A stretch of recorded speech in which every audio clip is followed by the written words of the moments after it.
Alphonse. I'm Josh. I'm Eva. I am Abraham. I am Anita. നമുക്ക് ഇന്നൊരു പാട്ട് പാടി തുടങ്ങാം. കുഞ്ഞു മനസ്സിൻ നൊമ്പരങ്ങൾ ഒപ്പിയെടുക്കാൻ വന്നവനാം ഈശോയേ ഈശോയേ ആശ്വാസം നീയല്ലോ. നോമ്പുകാലത്തെ കൊച്ചു കൊച്ചു ത്യാഗങ്ങൾക്കും വർഷാവസാന പരീക്ഷകൾക്കും ശേഷം വരുന്ന ഈസ്റ്റർ നമ്മൾ കുഞ്ഞുങ്ങൾക്കും മുതിർന്നവർക്കും ഒരുപോലെ സന്തോഷവും ഉത്സാഹവും പ്രദാനം ചെയ്യുന്ന ദിനമാണ്. ഈ നോമ്പുകാലത്ത് ഷാലോം ടിവി ഒരുക്കുന്ന ലണ്ടൻ ചാലഞ്ചിന്റെ 23-ാം എപ്പിസോഡിലേക്ക് എല്ലാ കൂട്ടുകാർക്കും വീണ്ടും സ്വാഗതം.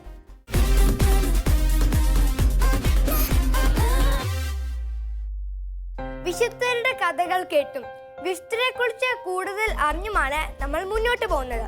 ഇന്ന് സെയിൻസ് കോർണറിൽ അലിസാൻഡി ഏത് സെയിന്റിന്റെ കഥയാ പറയുന്നതെന്ന് നിങ്ങളൊന്ന് ഗസ് ചെയ്യാവോ? അതേത് സെയിന്റാ? ഞാൻ ഒരു ക്ലൂ തരാം. ഫാത്തിമയിലെ ഒരു സെയിന്റ് ആണ്. ഞാൻ പറയട്ടെ, സെയിന്റ് ഫ്രാൻസിസ്കോ ആണോ? അതെ. ഇന്ന് സെയിൻസ് കോർണറിൽ നമ്മൾ സെയിന്റ് ഫ്രാൻസിസ്കോയുടെ കഥയാണ് കേൾക്കാൻ പോകുന്നത്. അപ്പൊ നമുക്ക് പോകാം സെയിൻസ് കോർണർ.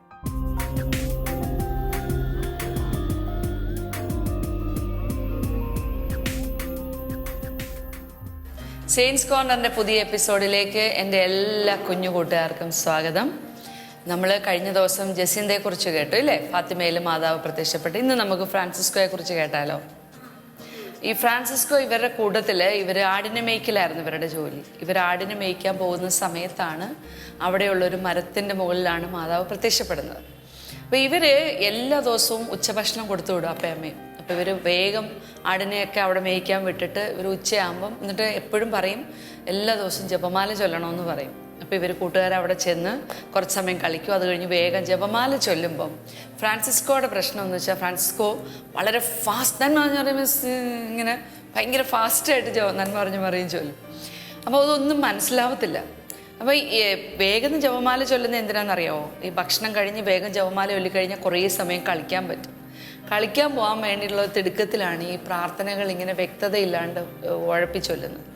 അപ്പോൾ ഈ ആദ്യം മാതാവ് വരുന്നതിന് മുമ്പ് മാലാഖ പ്രത്യക്ഷപ്പെട്ട് ഇവരെ ഒരുക്കുന്നുണ്ടായിരുന്നു.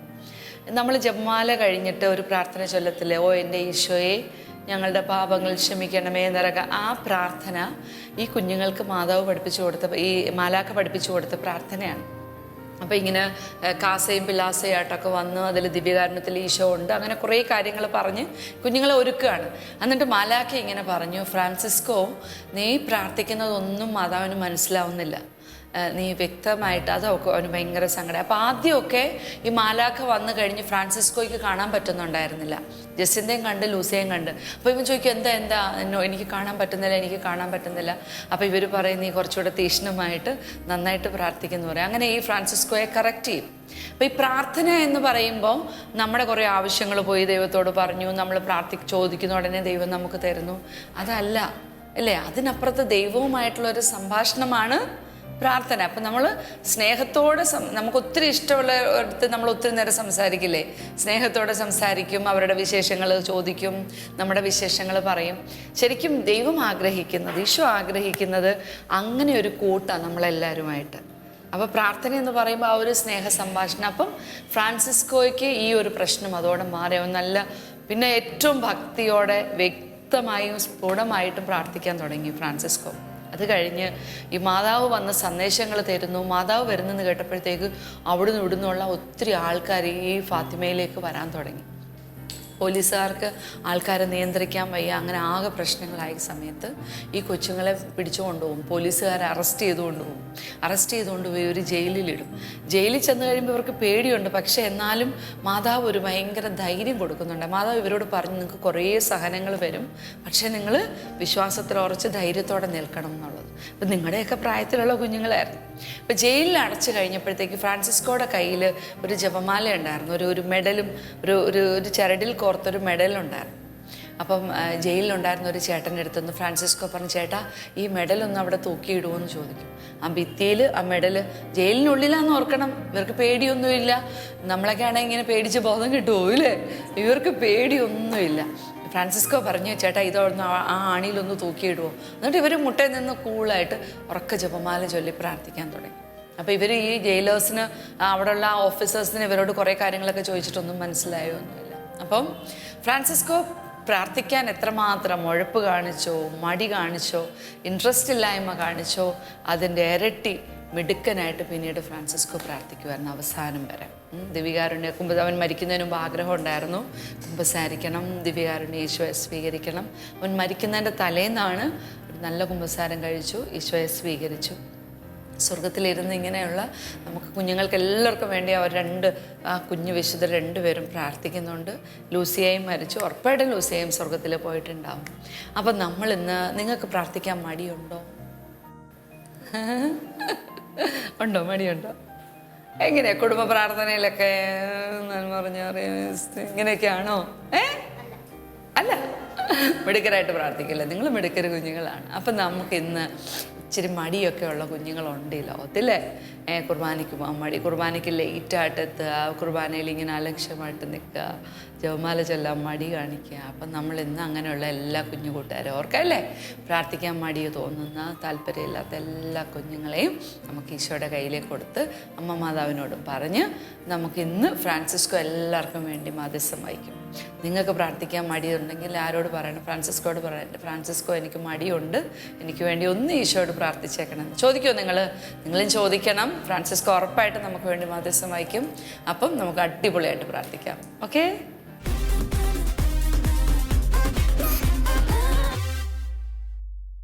ഫ്രാൻസിസ്കോയുടെ ലൈഫിൽ നിന്ന് നമുക്കൊരു നല്ല മെസ്സേജ് ആണല്ലേ. അതെ, ഇന്ന് നമ്മൾ ഉറപ്പാതെ നന്നായിട്ട് വേണം പ്രാർത്ഥിക്കാൻ. ഇനി നമുക്ക് വചനത്തിനുള്ള സമയമായി.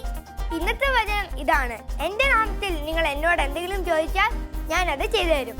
യോഹന്നാൻ 14:14. ഞാൻ ഒരു പ്രാവശ്യവും കൂടി പറഞ്ഞു തരാം. എന്റെ നാമത്തിൽ നിങ്ങൾ എന്നോട് എന്തെങ്കിലും ചോദിച്ചാൽ ഞാൻ അത് ചെയ്തു തരും. യോഹന്നാൻ 14:14. ഈശോ നടന്ന വഴികൾ പരിചയപ്പെടാനുള്ള സമയമാണ്. അവർ നെക്സ്റ്റ് സെഗ്മെന്റ് ഫുട് പ്രിന്റ്സ്. യെസ്.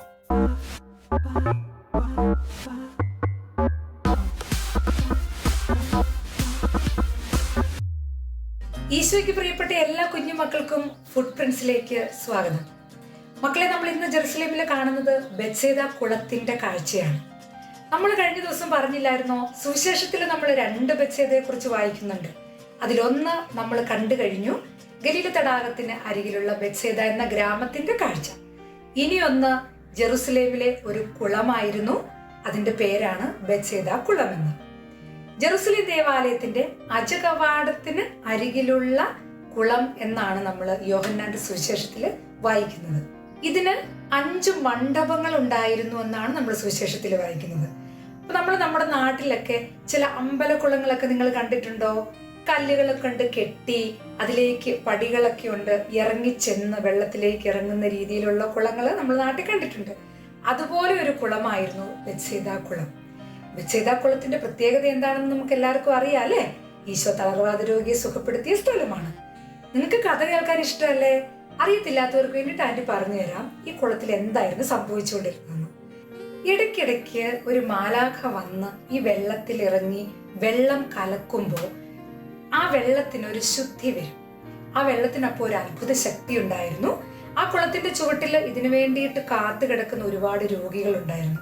അങ്ങനെ കുറേ വർഷങ്ങളായിട്ട് ഈ മാലാഖ വരുന്ന സമയത്ത്, വെള്ളം കലങ്ങുന്ന സമയത്ത് അതിലിറങ്ങി രോഗശാന്തി നേടുവാനായിട്ട് കാത്തുകിടന്നിരുന്ന തളർവാദ രോഗിയാണ് ഈ കുളത്തിൽ കരയിൽ വെച്ച് ഈശോ സുഖപ്പെടുത്തിയത്.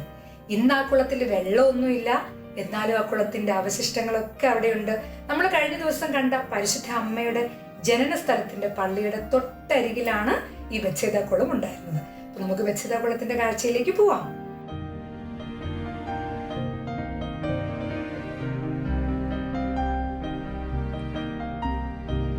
മക്കളെ, പല സാമ്രാജ്യ ശക്തികളാൽ 52 തവണ ആക്രമിക്കപ്പെട്ട ജെറുസലേമില് ഇന്ന് ഉള്ള ബെത്സേദ കുളത്തിന്റെ അവശിഷ്ടങ്ങളാണ് നമ്മൾ ഇന്ന് കാണുന്നത്.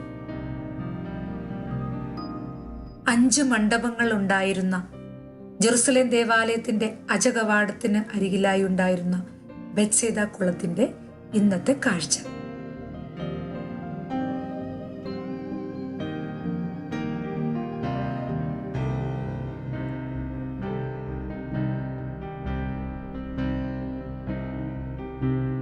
ബെത്സേദ കുളത്തിന്റെ അവശിഷ്ടങ്ങൾ താഴെ സൂക്ഷിച്ചുകൊണ്ട് ഇവിടെ നിർമ്മിച്ചിരുന്ന ബൈസന്റൈൻ കാലഘട്ടങ്ങളിൽ ഉണ്ടായിരുന്ന ദേവാലയത്തിന്റെ അവശിഷ്ടങ്ങളൊക്കെ ഇപ്പോഴും ഇവിടെയുണ്ട്.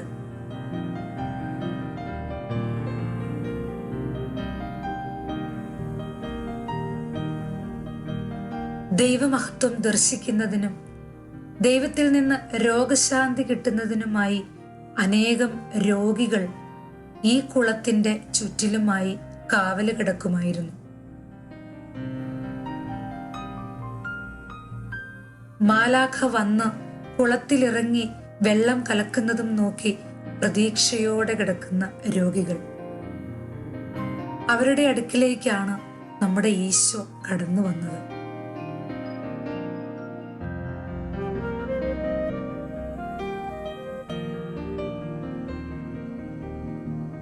മക്കളെ, 19-ാം നൂറ്റാണ്ടിൽ പുനരുദ്ധാരണം നടന്ന നമ്മുടെ സെയിന്റ് അന്നയുടെ നാമത്തിലുള്ള ദേവാലയം, അതായത് നമ്മുടെ പരിശുദ്ധ അമ്മയുടെ ജനനസ്ഥലത്തിന് തൊട്ടരികിലായാണ് ബെത്സേദ കുളത്തിന്റെ അവശിഷ്ടങ്ങൾ ഉള്ളത്.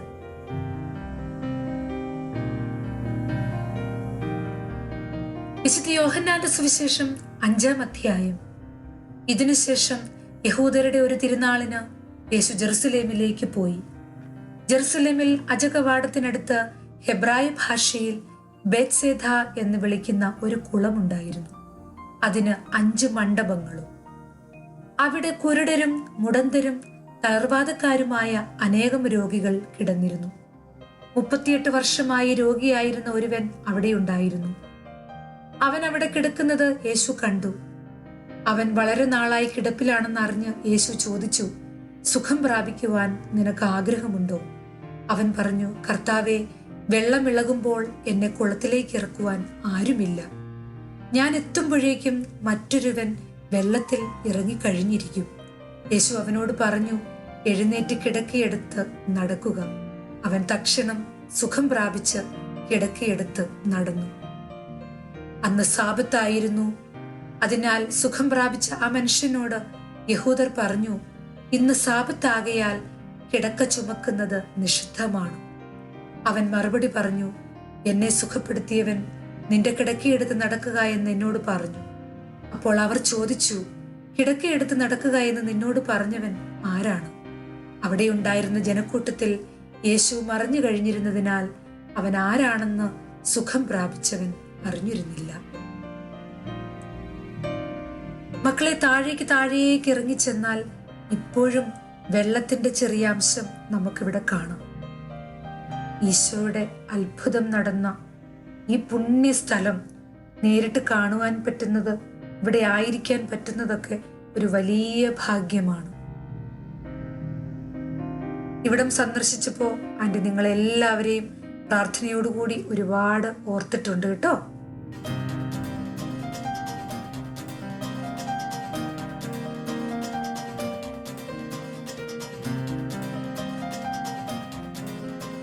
ഈ അനുഗ്രഹിക്കപ്പെട്ട സ്ഥലത്ത് നിന്ന് രോഗികളായിട്ടുള്ള എല്ലാ ദൈവവിശ്വാസികളെയും ആന്റി പ്രാർത്ഥനയോടെ ഓർക്കുന്നു.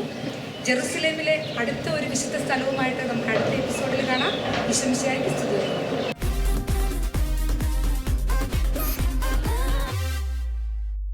കൂട്ടുകാരെ, ഷാനി ചേച്ചി ഇസ്രായേലിൽ നിന്നും ഇത് രസമായിട്ടാണ് നമുക്ക് ഈശോ ജീവിച്ച സ്ഥലങ്ങളൊക്കെ പരിചയപ്പെടുത്തി തരുന്നത്. ശരിയാ.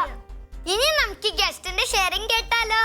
ഇന്ന് നമ്മളുടെ ഫിഷ് സ്റ്റോറിയിലെ ഗസ്റ്റായി വരുന്നത് ബിനോയ് അങ്കിൾ ആണ്. Welcome Binoy uncle.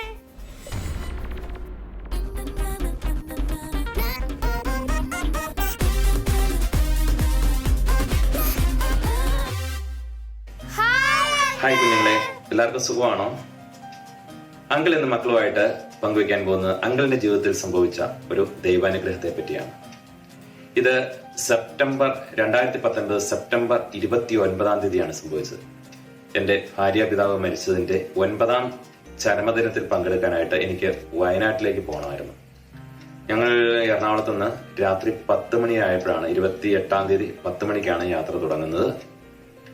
അവിടുന്ന് കോഴിക്കോട് താമരശ്ശേരി ചുരമൊക്കെ കിടക്കുന്നതായിട്ട് എനിക്ക് ഓർമ്മയിൽ നിൽക്കുന്നുണ്ട്. അത് കഴിഞ്ഞ് ഞാൻ മയങ്ങിപ്പോയി. ഞങ്ങളെല്ലാവരും ഉറങ്ങി, ഡ്രൈവർ ഒഴിച്ച്. എന്താണേലും ഒരു 5 മണിയായി കാണും. ആ സമയത്ത് വലിയൊരു ശബ്ദത്തോടെ, ഒരു ഞെടുക്കത്തോടെയാണ് ഞാൻ ഞെട്ടി ഉണരുന്നത്. നോക്കിയപ്പോൾ മനസ്സിലായി വാഹനം ആക്സിഡന്റ് ആയെന്ന്. വാഹനത്തിന് എഞ്ചിൻ നിന്നിട്ടില്ലായിരുന്നു. വാഹനത്തിന്റെ ലൈറ്റിൽ പ്രകാശത്തിൽ ഞങ്ങൾ പുറത്തിറങ്ങി നോക്കിയപ്പോൾ വാഹനം മാറ്റാൻ നോക്കിയപ്പോഴാണ്ട് വാഹനത്തിന്റെ റൈറ്റ് സൈഡിലെ ടയർ ഡിസ്ക് എല്ലാം പൊട്ടി ഊരി മാറി കിടക്കുന്നു. വലിയൊരു ആക്സിഡന്റ് ആണെന്ന് മനസ്സിലായി. അത് കഴിഞ്ഞ് അല്പം കൂടെ നേരം വെളുത്തപ്പോഴാണ് മനസ്സിലായത് ഇത് ഒരു പുഴയുടെ പാലത്തിന്റെ കൈവരിയിലാണ് ഇടിച്ചിരിക്കുന്നത്. ഒരു 2 മീറ്റർ കൂടെ മാറിയായിരുന്നാൽ വലിയ ആഴമുള്ള ഒരു 3 നാൾ താഴ്ചയിലെ ആണ് പാറക്കെട്ടുകൾ, അതിന്റെ താഴെ കൂടിയാണ് വെള്ളം ഒഴുകുന്നത്. അന്നേരം ആ കൈവരിയെ തട്ടിയില്ലായിരുന്നു, 2 മീറ്റർ മാറിയായിരുന്നെങ്കിൽ നമ്മുടെ ഫോർച്യൂണർ കാറായിരുന്നു നേരെ ഈ 3 നാൾ താഴ്ചയുള്ള പാറക്കെട്ടിലേക്ക് വീണ് പിന്നെ നമ്മുടെ ജീവിതത്തെ പറ്റി ആലോചിക്കേണ്ടി പോലും വരില്ലായിരുന്നു. അന്നേരം വലിയൊരു ദുരന്തത്തിൽ നിന്നാണ് ദൈവം ഞങ്ങളെ സംരക്ഷിച്ചതെന്ന് മനസ്സിലായി. എനിക്ക് ഇതിൽ നിന്ന് കുട്ടികളോട് പറയാനുള്ളത്, മക്കളോട് പറയാനുള്ള കാര്യം ഇതാണ്: നമ്മൾ ഏതൊരു യാത്ര തുടങ്ങുമ്പോഴും നമ്മൾ പ്രാർത്ഥിച്ചിട്ട് വേണം തുടങ്ങാൻ. അതുകൂടാതെ നമ്മൾക്ക് വേണ്ടി മാത്രമല്ല പ്രാർത്ഥിക്കേണ്ടത്, ആ സമയത്ത് മറ്റു വാഹനങ്ങളിൽ യാത്ര ചെയ്യുന്ന മറ്റ് യാത്രക്കാർക്ക് വേണ്ടിയിട്ട് നമ്മൾ പ്രാർത്ഥിക്കണം. അതുപോലെ നമ്മൾ പഠിക്കാനിരിക്കുമ്പോൾ രാവിലെ ദിവസം തുടങ്ങുമ്പോൾ തന്നെ പ്രാർത്ഥനയോടെ തുടങ്ങുക. നമ്മൾക്ക് വേണ്ടി മാത്രമല്ല, മറ്റുള്ള കുട്ടികൾക്ക് വേണ്ടിയിട്ടും പ്രാർത്ഥിക്കുക. ഒരു ഭക്ഷണം കഴിക്കുന്നതിന് മുമ്പായിട്ട് പ്രാർത്ഥിക്കുക. നമ്മുടെ വീട്ടിലേക്ക് അച്ഛന്മാരൊക്കെ വരുമ്പോൾ, വൈദ്യരൊക്കെ വരുമ്പോൾ അവരെ ചെയ്യുന്നത് കാണുന്നില്ലേ? പ്രാർത്ഥിച്ചിട്ടേ അവർ ഭക്ഷണം കഴിക്കുകയുള്ളൂ. നേരം നിങ്ങൾ ഒരു പുതിയ ശീലം, പ്രാർത്ഥിക്കുന്നവരുണ്ടായിരിക്കാം, ഇല്ലാത്തവർ ഇന്നു മുതൽ ഒരു പുതിയ ശീലം തുടങ്ങുക. നമ്മൾ എന്ത് കാര്യം ചെയ്യുന്നതിന് മുമ്പ് പ്രാർത്ഥിക്കുക, ദൈവത്തോട് ആലോചിച്ചിട്ട് മാത്രം തുടങ്ങുക. എല്ലാവരെയും ദൈവം അനുഗ്രഹിക്കട്ടെ. ബൈ.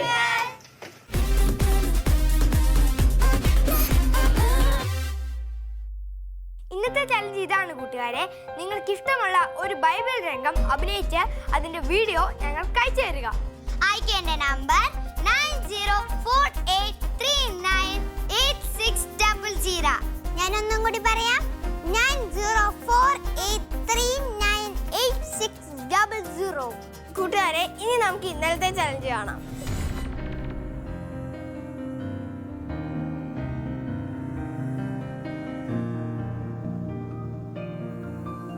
പ്രാർത്ഥിക്കാൻ മടിയുള്ള എല്ലാ കൂട്ടുകാരെയും സമർപ്പിച്ചിട്ടാണ് ഇന്ന് നമ്മൾ പ്രാർത്ഥിക്കുന്നത്. കണ്ണടയ്ക്കാം, കൈകോർക്കാം.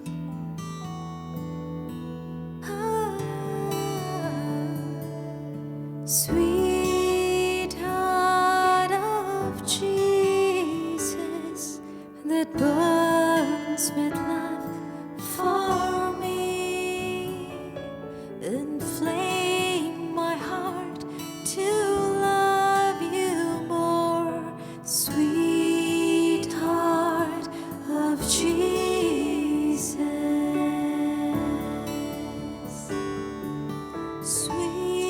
sweetheart of Jesus, that burns with love for me, inflame my heart to love you more. Sweetheart of Jesus. വിശുദ്ധരെ പരിചയപ്പെട്ടും ബൈബിൾ വചനങ്ങൾ അറിഞ്ഞും ഈശോയുടെ കാൽപാദം പതിഞ്ഞ പുണ്യനാളിലെ കാഴ്ചകൾ കണ്ടും ഷെയറിങ്സ് കേട്ടും ചലഞ്ചസ് ഒക്കെ ചെയ്തും നമ്മൾ 23-ാം എപ്പിസോഡിൽ എത്തിയിരിക്കുകയാണ്. അടുത്ത എപ്പിസോഡിൽ നമുക്ക് വീണ്ടും കാണാം. അതുവരെ നിങ്ങൾ കാത്തിരിക്കണേ. Take care. ബൈ.